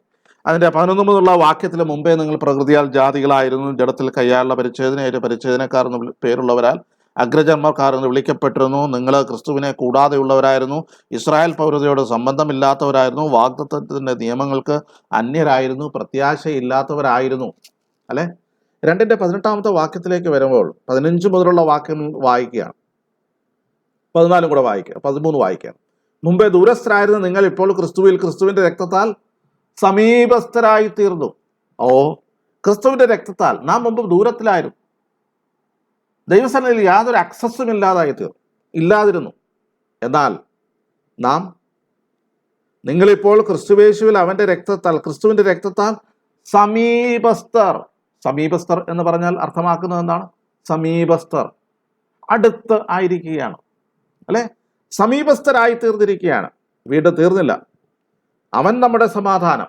നേരത്തെ നമ്മൾ പറഞ്ഞ ആ ഒരു ഭാഗം തന്നെ ഇവിടെ പറയുന്നുണ്ട്. അവൻ നമ്മുടെ സമാധാനം, യേശു കർത്താവ്, അവൻ നമ്മുടെ സമാധാനം. നമ്മുടെ സമാധാനത്തിനായുള്ള ശിക്ഷ അവൻ്റെ മേൽ ആയി. ആ നിലയിൽ ദൈവത്തോട് നമുക്ക് അവ സമാധാനം നൽകിയിരിക്കുകയാണ്. ഇനി ഇതെന്താ സംഭവിക്കുന്നത്? ആ സമാധാനത്തിന്റെ അടിസ്ഥാനത്തിലുള്ള പ്രവേശനം എങ്ങനെയാണ്? അവൻ ഇരുപക്ഷത്തെയും ഒന്നാക്കി, ചട്ടങ്ങളും കൽപ്പനകളുമായ ന്യായപ്രമാണം എന്ന ശത്രുത്വം തൻ്റെ ജഡത്താൽ നീക്കി, വേർപാടിന്റെ നടുച്ചുവർ ഇടിച്ചു കളഞ്ഞ് സമാധാനം ഉണ്ടാക്കിക്കൊണ്ട് ഇരുപക്ഷത്തെയും തന്നിൽ ഒരേ പുതുമനുഷ്യനാക്കി സൃഷ്ടിപ്പാനും. 16-ാം വാക്യം, അവൻ ക്രൂശിന്മേൽ വെച്ച് ശത്രുത്വം ഇല്ലാതാക്കി ഇരുപക്ഷത്തെ ഏക ശരീരത്തിൽ ദൈവത്തോട് നിരപ്പിപ്പാനും. അല്ലെ? ഇനി അതിൻ്റെ 17-ാമത്തെ വാക്യം, അവൻ വന്ന് ദൂരത്തായിരുന്നു നിങ്ങൾക്ക് സമാധാനവും സമീപത്തുള്ളവർക്ക് സമാധാനവും സുവിശേഷിച്ചു. അവൻ മുഖാന്തരം നമുക്ക് ഇരുപക്ഷക്കാർക്കും ഏകാത്മാവിനാൽ പിതാവിങ്കലേക്ക് പ്രവേശനമുണ്ട്. ശ്രദ്ധിച്ചോണേ, ഇരുകൂട്ടർക്കും. ഞാൻ നേരത്തെ പറഞ്ഞതുപോലെ ദൈവാലയത്തിന്റെ പ്രാകാരങ്ങളിലെ ജാതികളുടെ പ്രാകാരവും യഹൂദന്മാരുടെ പ്രാകാരവും 2 പ്രാകാരങ്ങളുണ്ടായിരുന്നു. എന്നാൽ ഇരുകൂട്ടർക്കും ഏകാത്മാവിനാൽ പിതാവിങ്കലേക്ക് പ്രവേശനമുണ്ട്. മാത്രമല്ല, തൊട്ട് താഴെ പറഞ്ഞിരിക്കുന്നത് ഇനി ആകയാൽ നിങ്ങളിനി അന്യന്മാരും പരദേശികളും അല്ല, വിശുദ്ധന്മാരുടെ സഹപൗരന്മാരും ദൈവത്തിന്റെ ഭവനക്കാരും അത്രേ. ഈ ഒരു പ്രവേശനം, ദൈവത്തിന്റെ ഭവനക്കാരുടെ പ്രവേശനം. ശ്രദ്ധിച്ചോണേ, എന്താ ഈ ഭവനക്കാരുടെ പ്രവേശനം? നമ്മുടെ വീട്ടിൽ ഭവനക്കാർക്ക് പ്രവേശനമില്ലാത്ത ഏതെങ്കിലും ഏരിയ ഉണ്ടോ? നമ്മുടെ വീട്ടിൽ ഭവനക്കാർക്ക്, സ്വഭവനക്കാർക്ക് എല്ലായിടം ഉണ്ടല്ലേ? എല്ലായിടത്തും ഭവനക്കാർക്ക് പ്രവേശനമുണ്ട്. എല്ലായിടത്തും അവർക്ക് സ്വാതന്ത്ര്യം ഉണ്ട്. എന്നാൽ പരദേശികൾക്കോ അല്ലെങ്കിൽ പുറത്തു നിന്ന് വരുന്നവർക്കോ റെസ്ട്രിക്റ്റഡ് ആണ്, അല്ലേ? എന്നാൽ ഇവിടെ ശ്രദ്ധിച്ചോളൂ, ദൈവമക്കൾക്ക് വിശ്വാസത്താൽ നീതീകരിക്കപ്പെട്ട ഒരു ദൈവത്തിൽ ലഭിച്ചിരിക്കുന്ന പ്രവേശനം എന്ന് പറയുന്നത് പിതാവിങ്കിലേക്കുള്ള പ്രവേശനം, അല്ലേ? നാം പത്രോസിന്റെ ലേഖനത്തിൽ വായിക്കുമ്പോൾ ധാരാളമായ പ്രവേശനം, നിത്യരാജ്യത്തിലേക്കുള്ള ധാരാളമായ പ്രവേശനം. എന്താ ഈ ധാരാളമായിട്ടുള്ള പ്രവേശനം? നിത്യരാജ്യത്തിലേക്കുള്ള ധാരാളമായിട്ടുള്ള പ്രവേശനം എന്താ അത് അർത്ഥമാക്കുന്നത്? നമുക്കൊരു 1000 പ്രാവശ്യം പ്രവേശിക്കാം. എൻട്രി പാസ് 1000 ടൈംസ്, 1000 ടൈംസ്, അങ്ങനെയാണോ? കൂടുതൽ പ്രവേശനം, അല്ലെങ്കിൽ 5 പ്രാവശ്യം കയറാം, 10 പ്രാവശ്യം, അല്ലല്ല. ധാരാളമായ പ്രവേശനം എന്ന് പറഞ്ഞാൽ ദൈവത്തിൻ്റെ ഹൃദയ വിശാലതയിലേക്ക് നമ്മെ സ്വീകരിക്കുന്ന എത്രത്തോളം ധാരാളമായിട്ടുള്ള ആ സ്നേഹവായ്പും ആ കരുതലും ആ പ്രവേശനവും സ്വീകാര്യതയും ഒക്കെയാണ് അതിൻ്റെ അർത്ഥമായിട്ട് നമ്മൾ മനസ്സിലാക്കേണ്ടത്. പ്രിയമുള്ളവരെ, ഇത് നാം തിരിച്ചറിയുന്നുണ്ടോ? പലപ്പോഴും ഇപ്പോഴും നാം അന്യരും പരദേശികളും എന്നുള്ള പോലെ, അല്ലെങ്കിൽ അടിയാന്മാർ എന്നുള്ള നിലയിൽ ഒക്കെ ദൈവസന്നിധിയിൽ ചെന്നിട്ട് നാം മേൽമുണ്ടും കയ്യിലെടുത്തിട്ട് ഇങ്ങനെ കൂനിപ്പിടിച്ച് നിൽക്കുന്ന അവസ്ഥയാണോ? അതോ ദൈവസന്നിധിയിലേക്ക് ധാരാളമായിട്ടുള്ള പ്രവേശനം ദൈവം നമുക്ക് വാഗ്ദാനം ചെയ്തിട്ടുണ്ട്, അത് നമുക്ക് അനുഭവിക്കുവാൻ സാധിക്കുന്നുണ്ടോ? ഈ തരത്തിലൊരു പ്രവേശനമാണ് ദൈവം നമുക്ക് നൽകിയിരിക്കുന്നത്. എഫേസ്യ ലേഖനം 3-ാം അധ്യായം അതിൻ്റെ 12-ാമത്തെ വാക്യത്തിൽ, 3:12 വാക്യത്തിൽ, അവനിൽ ആശ്രയിച്ചിട്ട് അവങ്കിലുള്ള വിശ്വാസത്താൽ നമുക്ക് ധൈര്യവും പ്രവേശനവുമുണ്ട്. നോക്കണേ, ആ പ്രവേശനം എന്ന് പറയുന്നത് എങ്ങനെയുള്ളതാണ്? നമുക്ക് ധൈര്യമുണ്ട്, ധൈര്യത്തോടു കൂടിയ പ്രവേശനമാണ്. പാത്തും പതുകിയുമല്ല, ഒളിഞ്ഞും തെളിഞ്ഞുമല്ല, മനസ്സിന് ഇരുമനസ്സോടുകൂടിയുള്ള പ്രവേശനമല്ല. വിശ്വാസത്താൽ നീതീകരിക്കപ്പെട്ടിട്ട് നമുക്ക് ലഭിച്ചിരിക്കുന്ന പ്രവേശനം ധൈര്യത്തോടു കൂടെയുള്ള പ്രവേശനമാണ് എന്നുള്ളത് നാം തിരിച്ചറിയേണ്ടത് ആവശ്യമാണ്. 5-ാം അധ്യായം 2-ാമത്തെ വാക്യത്തിൽ 1-2 വാക്യങ്ങൾ, എഫേസ്യ ലേഖനം 5-ാം അധ്യായം 1-2 വാക്യം. ആകയാൽ പ്രിയ മക്കൾ എന്ന പോലെ ദൈവത്തെ അനുകരിപ്പിൻ. ക്രിസ്തു നിങ്ങളെ സ്നേഹിച്ച് നമുക്ക് വേണ്ടി തന്നെത്താൻ ദൈവത്തിന് സൗരഭ്യവാസനയായ വഴിപാട് യാഗവുമായി അർപ്പിച്ചതുപോലെ സ്നേഹത്തിൽ നടപ്പിൻ. നോക്കണേ, പ്രിയമക്കൾ എന്ന പോലെയുള്ള പ്രവേശനം. എന്താ പ്രിയമക്കളുടെ ഒരു പ്രത്യേകത? പ്രിയമക്കൾ അടുത്ത് ചെന്നാൽ ഓടിച്ചെന്ന് മടിയിൽ കയറും, അല്ലേ? കൊച്ചുമക്കൾ ഉള്ള ബന്ധത്തിൽ ആ വാത്സല്യവും സ്നേഹവും നിങ്ങൾ ഒരുപക്ഷെ അനുഭവിച്ചിട്ടുള്ളവരാണ്. എന്താ, കൊച്ചുമക്കൾക്ക് ഈ വലിയപ്പച്ചന്മാരുടെ വീട്ടിലുള്ള പ്രവേശനം എത്രയാണെന്നറിയാമോ? വീട്ടിലേക്കുള്ള പ്രവേശനം മാത്രമല്ല, പിന്നെ ആ മടിയിലേക്ക് ഓടിക്കയറാൻ, ഏത് സമയത്തും ഓടിക്കയറാനുള്ള പ്രവേശനം ഉണ്ട്.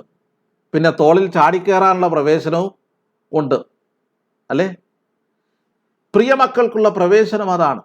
പ്രിയമുള്ളവരെ, ആ രീതിയിലുള്ള ഒരു പ്രവേശനമാണ് ദൈവം നമുക്ക് നൽകിയിരിക്കുന്നത്. ഓക്കെ, എന്തുകൊണ്ടാ? അതിന് കാരണമായി തീർന്ന കാര്യം ഇവിടെ പറഞ്ഞിട്ടുണ്ട്.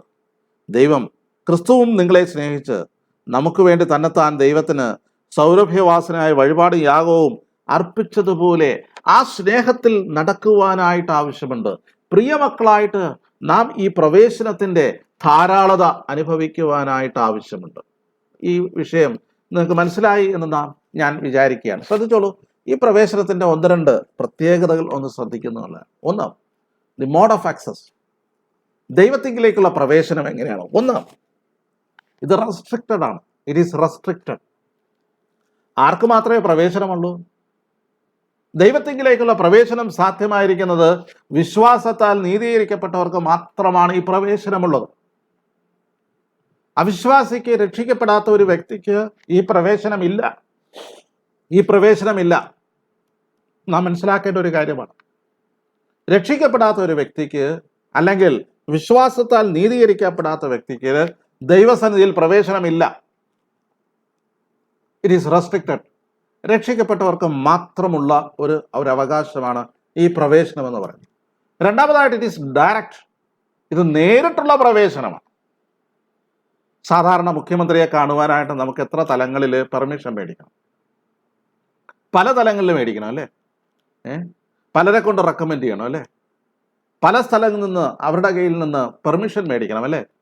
എത്ര തലങ്ങൾ കടന്നിട്ടാണ് നാം ഒരു മുഖ്യമന്ത്രിയെ കാണുവാനായിട്ട് പോകുന്നത്? പ്രധാനമന്ത്രിയെ കാണുവാനോ? ഒത്തിരി തലങ്ങളുണ്ട്. അപ്പോയിൻമെൻ്റ് എടുക്കണം. എന്നാൽ ദൈവത്തിങ്കിലേക്കുള്ള പ്രവേശനം രക്ഷിക്കപ്പെട്ട ഒരു വ്യക്തിക്ക് ലഭിച്ചിരിക്കുന്നത് നേരിട്ടുള്ള പ്രവേശനമാണ്. അവിടെ ഇടനിലക്കാരില്ല, ഇടയ്ക്ക് തടസ്സപ്പെടുത്തുന്നവരില്ല. നേരിട്ട് അവൻ്റെ സന്നിധിയിലേക്ക് പ്രവേശനം നമുക്ക് സാധ്യമാണ്. We do not need a priest.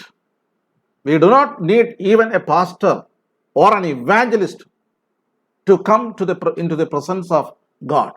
ദൈവസന്നിധിയിലേക്ക് കടന്നു വരാനായിട്ട് ഒരു മധ്യസ്ഥന്റെ ആവശ്യമില്ല, ഒരു മീഡിയേറ്ററുടെ ആവശ്യമില്ല, ഒരു പുരോഹിതന്റെ ആവശ്യമില്ല, ഒരു പുണ്യവാളന്റെ ആവശ്യമില്ല. ആ പ്രവേശനം നേരിട്ടുള്ള പ്രവേശനമാണ്. മറ്റൊരു കാര്യം എന്ന് പറയുന്നത് ഇറ്റ്സ് എ പ്രിവിലേജ്ഡ് ആക്സസ്. ഇത് പ്രത്യേക പരിഗണനയുള്ള ആക്സസ് ആണ്. നിങ്ങൾ പ്രവേശിച്ചോളൂ, പ്രവേശിച്ച് അവിടെ എങ്ങാനും നിന്നോളൂ. ഇല്ല, ദൈവിക സാന്നിധ്യത്തിലേക്കുള്ള പ്രവേശനം എന്ന് പറഞ്ഞാൽ ആ ഫുൾ എൻട്രൻസ് ആണ് നമുക്ക് ലഭിക്കുന്നത്. എന്ന് പറഞ്ഞാൽ പാർഷ്യൽ അറ്റൻഷൻ അല്ല നമുക്ക് ലഭിക്കുന്നത്, അല്ലേ? ചില സ്ഥലങ്ങളിലൊക്കെ ഒരുപക്ഷെ നാം പരിഗണിക്കപ്പെട്ടില്ല എന്ന് വന്നേക്കാം, നമ്മെ ആരും പരിഗണിച്ചു എന്ന് വരികയില്ല, നമ്മളെ അറ്റൻഡ് ചെയ്തു എന്ന് വരികയില്ല.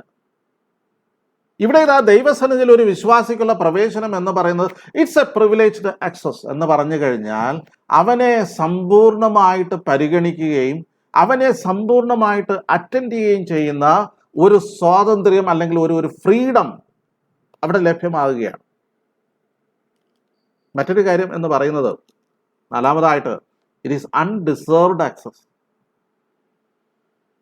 പ്രിയമുള്ളവരെ, ദൈവസന്നിധിയിലേക്ക് എങ്ങനെയാണ് നാം പ്രവേശിക്കുന്നത്? നമ്മുടെ എന്തെങ്കിലും മെച്ചമായിട്ടുള്ള കാര്യങ്ങൾ കൊണ്ടാണോ? നമ്മുടെ എന്തെങ്കിലും മിടുക്ക് കൊണ്ടാണോ? ഇല്ല, ഇറ്റ് ഈസ് അൺഡിസേർവ്ഡ്. നാം സാറിന് ഇങ്ങനെ വായിക്കാറുണ്ട്, 10ാം തലമുറ പോലും ദൈവസന്നിധിയിൽ കടന്നു വരുവാൻ മോവാബ്യർക്ക് അനുവാദമില്ലാതിരിക്കെ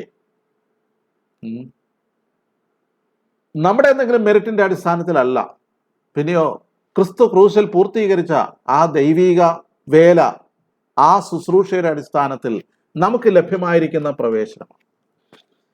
ഇനി ഇത് പെർമനന്റ് ആയിട്ടുള്ള ഒരു പ്രവേശനമാണ്, സ്ഥിരമായിട്ടുള്ള പ്രവേശനമാണ്. ഇത് പലർക്കും സംശയം തോന്നാം. 2 വർഷം പ്രവേശനമുണ്ട്, പിന്നെ പ്രവേശനം ഡിനൈ ചെയ്യുന്നു, പിന്നെ അത് നഷ്ടപ്പെട്ടു പോകുന്നു. ഈ പ്രവേശനം ഉണ്ട് എന്ന് പറയുമ്പോൾ ഇത് എന്നേക്കുമുള്ള ഒരു പ്രവേശനമാണ്. എന്തുകൊണ്ടെന്നാൽ യേശു കർത്താവ് തൻ്റെ ദേഹം എന്ന തിരശ്ശീലയിൽ കൂടെ നമുക്ക് പ്രതിഷ്ഠിച്ച പുതുവഴിയുണ്ടല്ലോ. ആ പുതുവഴി എന്ന് പറയുന്നത് ഇടയ്ക്കിടയ്ക്ക് അടയ്ക്കുന്ന പുതുവഴിയല്ല. ആ വഴിയിലൂടെ പ്രവേശിച്ചവർക്ക് ധാരാളമായിട്ടുള്ള പ്രവേശനമുണ്ട്. ഇടയ്ക്ക് ബാൻ ചെയ്യുകയും ഇടയ്ക്ക് ആ വഴി ബ്ലോക്ക് ചെയ്യുകയും ചെയ്യുന്ന ഒന്നില്ല. ഇടയ്ക്ക് ചില വ്യക്തികൾക്ക് പെർമിഷൻ ഡിനൈ ചെയ്യുകയും ചില സമയത്ത് അവർക്ക് പെർമിഷൻ അങ്ങനെയല്ല. It's A permanent access. അവിടെ നിന്ന് നമ്മെ പുറത്താക്കുന്ന ഒരു ശക്തിയുമില്ല.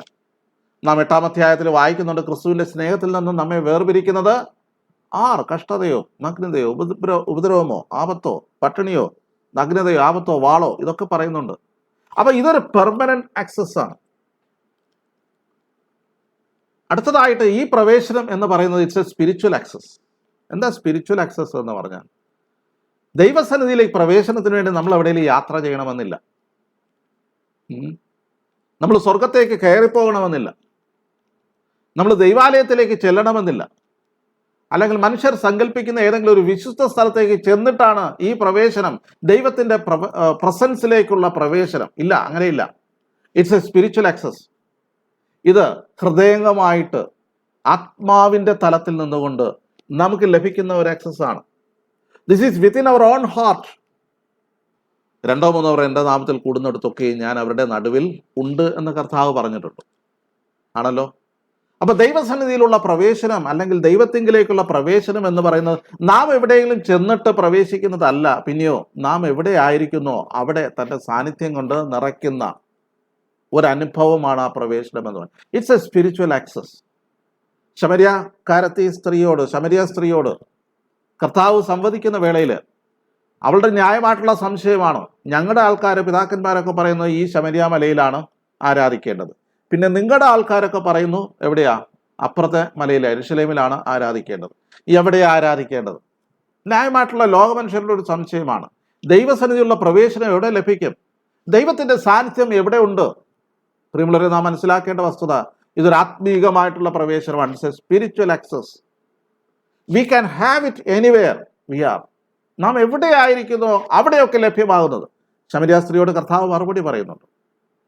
പിതാവിനെ ആരാധിക്കുന്നവർ ഇങ്ങനെ ആരാധിക്കണമെന്ന് പിതാവ് ആഗ്രഹിക്കുന്നു. എങ്ങനെയാണ്? ആത്മാവിലും സത്യത്തിലും.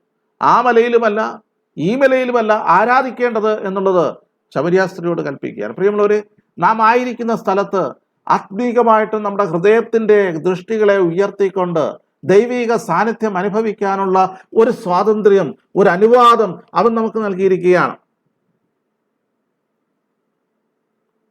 ദൈവത്തോട് അടുക്കുവാനുള്ള ഒരു അനുവാദം. It's a spiritual access. അടുത്തതായിട്ട് ഇറ്റ്സ് എ കോൺസ്റ്റന്റ് ആക്സസ്.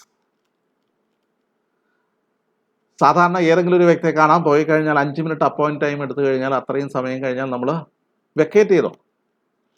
എന്നാൽ ഇവിടെ ദൈവത്തിങ്കിലേക്കുള്ള പ്രവേശനം എന്ന് പറയുന്നത് ഇറ്റ്സ് എ കോൺസ്റ്റന്റ്. 24 മണിക്കൂറും പ്രവേശനത്തിലുള്ള സ്വാതന്ത്ര്യമുണ്ട്. ആഴ്ചയിൽ എല്ലാ ദിവസവും, ആണ്ടിൽ എല്ലാ ദിവസവും റൗണ്ട് ദ ക്ലോക്ക് ആക്സസ് ലഭ്യമായിരിക്കുകയാണ്. ഇത് നാം ഓർത്തിരിക്കേണ്ട ഒരു കാര്യമാണ്. മറ്റൊരു കാര്യം എന്ന് പറയുന്നത്, ഇപ്പോൾ നമുക്ക് ലഭ്യമായിരിക്കുന്ന സ്പിരിച്വൽ ആക്സസ്, ആത്മീകമായിട്ടുള്ള പ്രവേശനം. ഈ പ്രവേശനം എന്ന് പറയുന്നത് ഇറ്റ് ഈസ് ആൻറ്റിസിപ്പേറ്ററി. ഇതാ ഒരു ദിവസം വരുവാൻ പോവുകയാണ്. കർത്താവ് നമ്മെ ചേർക്കുവാനായിട്ട് പോവുകയാണ്.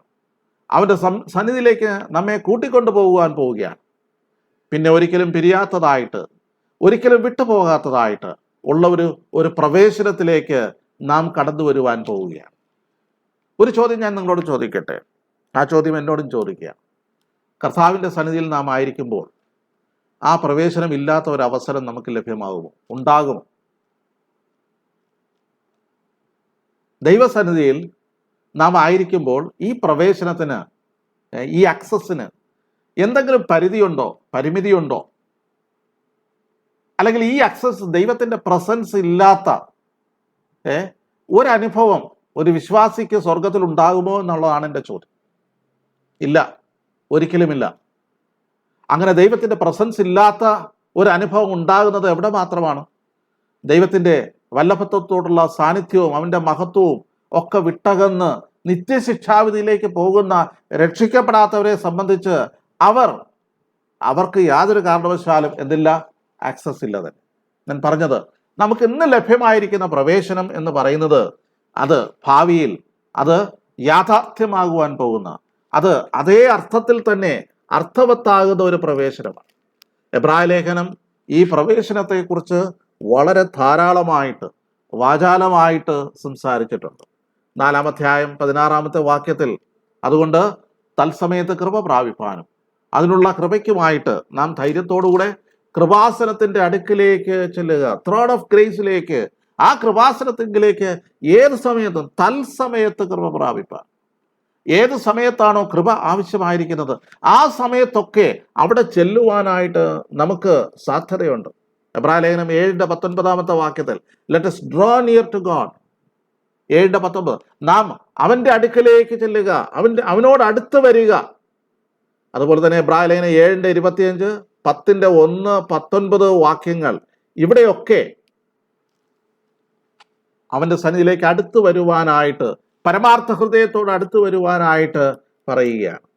പ്രിയമുള്ളവരെ, യേശു കർത്താവ് കാൽവറിയിൽ പാപപരിഹാര ബലിയായിട്ട്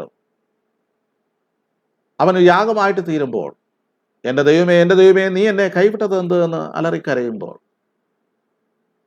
ഇവർ ചെയ്യുന്നത് ഇന്നതെന്ന് അറിയായികയാൽ ഇവരോട് ക്ഷമിക്കണമേ എന്നവൻ പ്രാർത്ഥിക്കുമ്പോൾ, ഇറ്റ് ഈസ് ഫിനിഷ്ഡ് എന്ന് പ്രഖ്യാപിക്കുമ്പോൾ, അത് നിവൃത്തിയായി എന്ന് പ്രഖ്യാപിക്കുമ്പോൾ, ഇതാ ദൈവാലയത്തിലെ തിരശ്ശീല മേൽതൊട്ട് അടിയോളം അത് രണ്ടായിട്ട് ചീന്തിപ്പോവുകയാണ്. എന്തുകൊണ്ടാണ്? ധാരാളമായിട്ടുള്ള പ്രവേശനത്തിന് വേണ്ടി അവൻ നമുക്ക് വേണ്ടി ഒരു പുതുവഴിയായിട്ട് തീർന്നിരിക്കുകയാണ്. പ്രിയമുള്ളവരെ, അങ്ങനെയാണെങ്കിൽ ഈ ആക്സസ്, ഈ പ്രവേശനം ധാരാളമായിട്ട് ആസ്വദിക്കുവാൻ നമുക്ക് ആവശ്യമുണ്ട്. അതിനായിട്ട് ദൈവം നമ്മെ സഹായിക്കട്ടെ.